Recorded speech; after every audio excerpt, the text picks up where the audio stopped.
By going through the vegetation topic, which is just before this topic, we understand what a forest is and vegetation. And so in this topic, we're going to look at the definition of forestry. We're going to look at the first factors influencing the distribution of and types of natural forest. We're going to discuss the significance of forests and forest products to Kenya. Discuss the significance of forest and forest products that we've mentioned. We're going to identify and explain the problems facing forestry in Kenya.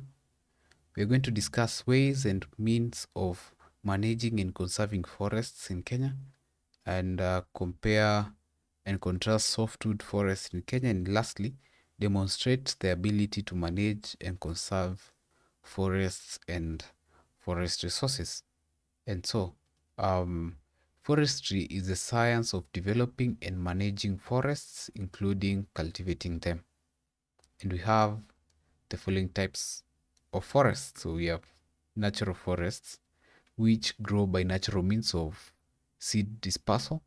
We have semi-natural or derived or cultivated forests, which is in the process of recovering from interference by man.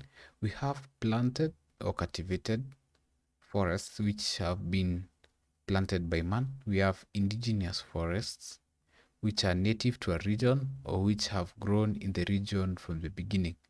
And finally, we have exotic forests, which have trees which have been introduced to a place from other countries.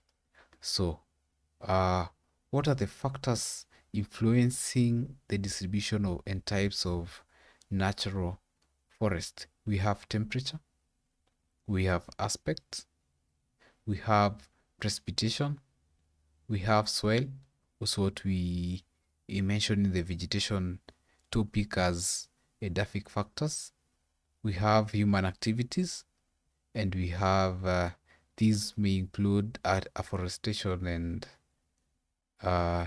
reforestation. So with this one, you can define. So afforestation and agroforestry, this is where man has planted trees in areas where they never existed, establishing forests there. So reforestation, maybe we can highlight this here so we know the difference. So man has planted trees in areas where they never existed, establishing forest there. While reforestation, this is where man has replanted forests, which he has cleared with indigenous and exotic trees, causing natural forests to become semi-natural or derived. The key difference is between afforestation and reforestation. This one, afforestation, this is man planting trees where they never existed, while reforestation, man is replanting trees which he had cleared. So, what's the importance of forests and forest products to Kenya?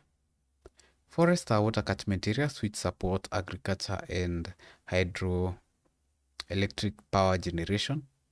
Forests also provide us with wood fuel. Forests prevent soil erosion by their roots binding the soil together, reducing runoff, thereby reducing incidents of flooding and dam siltation. Forests are habitats of wild animals, which are tourist attractions, and this brings foreign exchange used to import goods and services and fund development projects.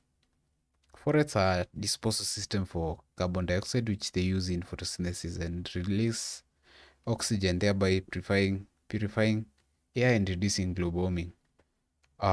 Forests increase soil fertility when leaves fall and rot, forming humus. Forests are a source of timber. Forests beautify the environment.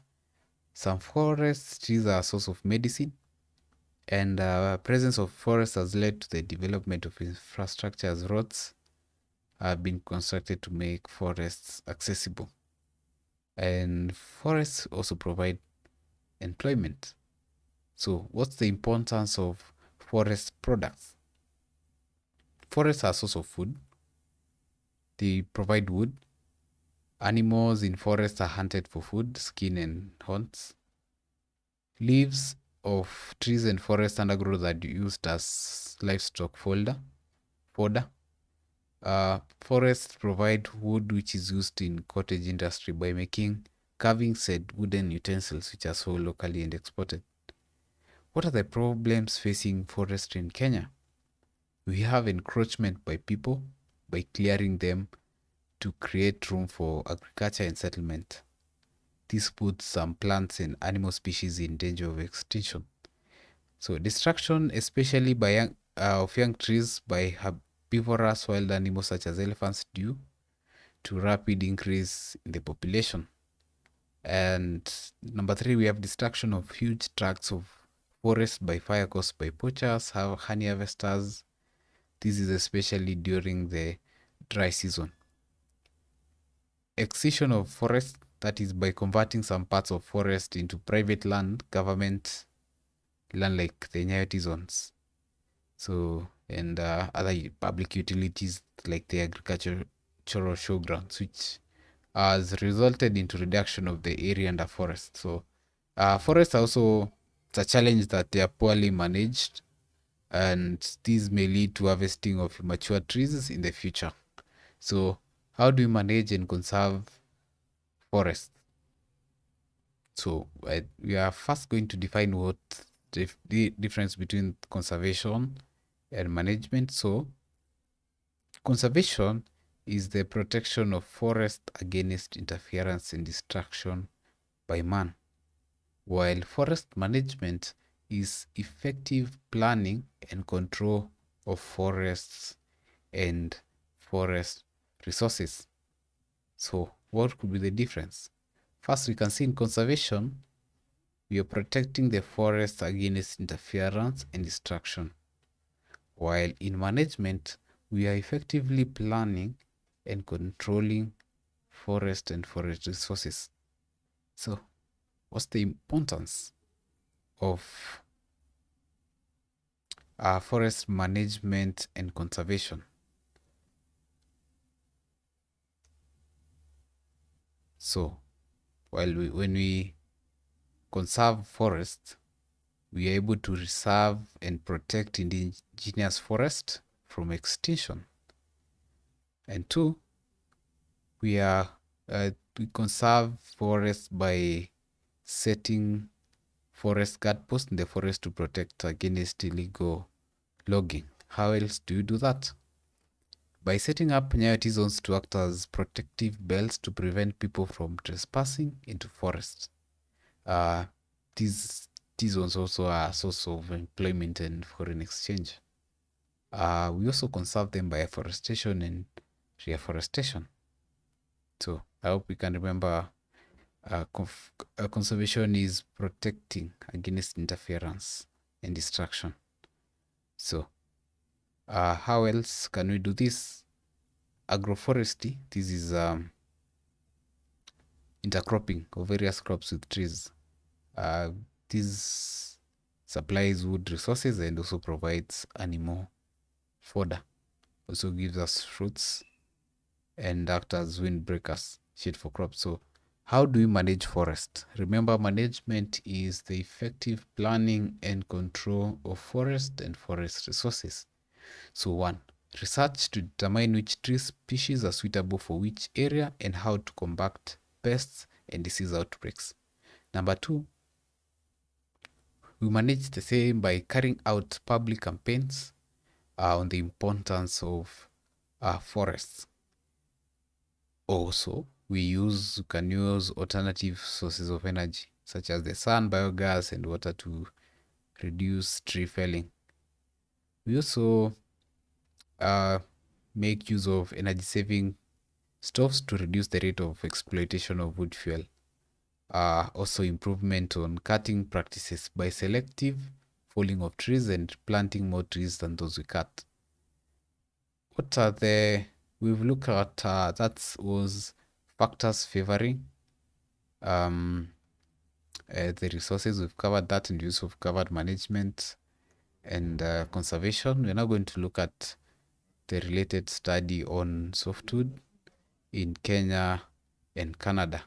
So we are going to take a short break and remind you that you can get these notes from your Google Play Store. It's actually easy to revise from your phone, so you can make better use of your phone. So that's the icon. It's geography and as a brown icon. Or you can look at the link below to get a direct link to Play Store. So let's look at this related study as we wind up the topic. So we are first going to look at the factors favoring the development of softwood forests. Look at the mode of exploitation, factors favoring exploitation, planted softwood and products. Look at the economic significance in both Kenya and Canada. We're also going to look at the problems and compare the softwood forest in Kenya and Canada. So we are first looking at the factors favoring the development. So in Kenya, cool climate of Kenyan highlands enables coniferous forests to thrive. We have heavy rainfall received in Kenyan highlands and low evaporation rates, which supports forest growth. So ruggedness and steepness of some parts of Kenya highland making them unsuitable for settlement, thereby they allow the forest to thrive. High demand for timber and wood products locally and outside the country encourages tree farming. What about in Canada? So in Canada, cool and cold climate favors growth of coniferous forests. Very low average temperature in the interior, which favors the growth of the same forests. Ruggedness and steepness, such as of British Columbia, discourages agriculture and settlement. So it allows the forest to thrive. So very low population density, leaving a lot of land available for forests. Also, we have heavy rainfall on the windward side of mountain ranges and low evaporation, giving sufficient moisture to sustain the forest. We are now going to look at the mode of exploitation.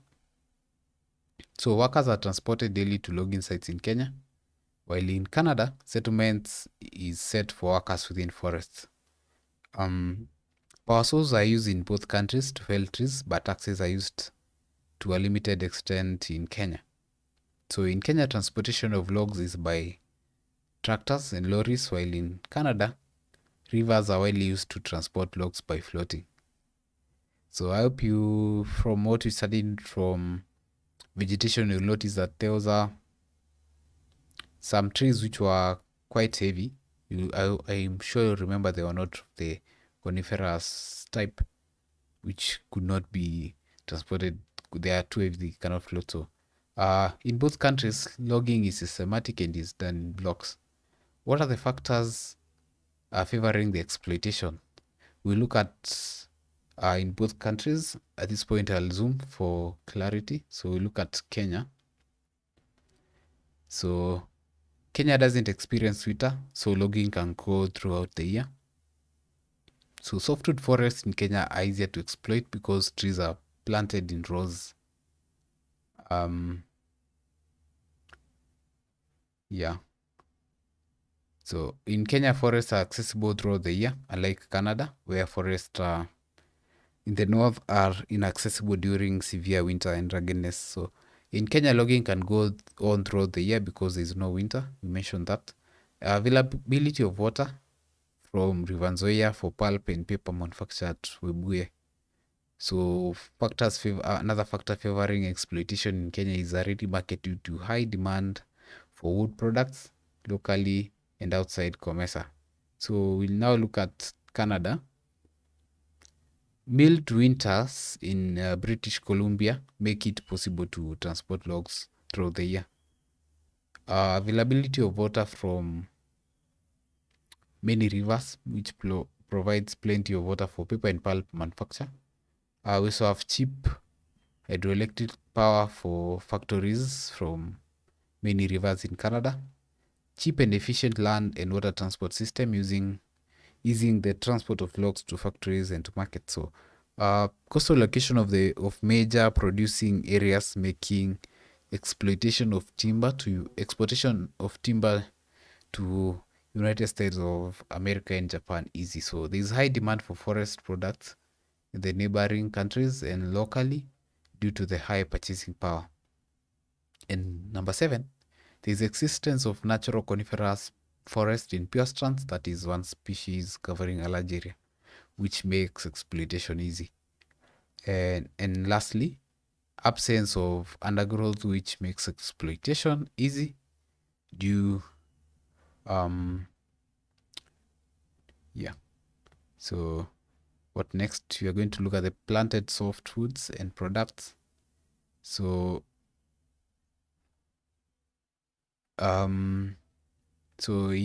they are planted in clear rows, is clear cutting, and they mature at the same time. So the products in Kenya and Canada, products are poles. In Kenya, we'll look at the KPLC poles. So timber, pulp, paper, blockboard, plywood, and clipboard, etc. So what's the economic significance of softwood forest in both countries? So in both countries, the softwood forests provide employment to people. These are the tree farmers and also the timber-related industries. So has also led to development of timber of other wood-related industries such as furniture, paper, and paper manufacture.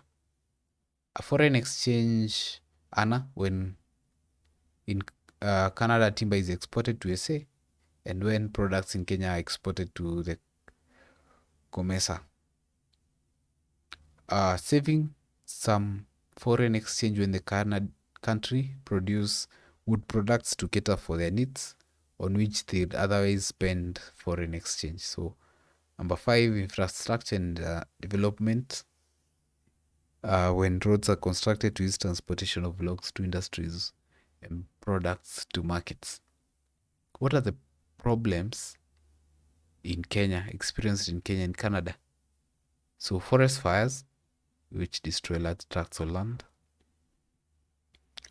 pests and diseases, overexploitation leading to soil erosion as trees take time to mature. Canada's trees take long time to mature, that is 50 to 60 years, due to the severe winters, which slow their growth. But in Kenya, it takes around 12 to 35 years.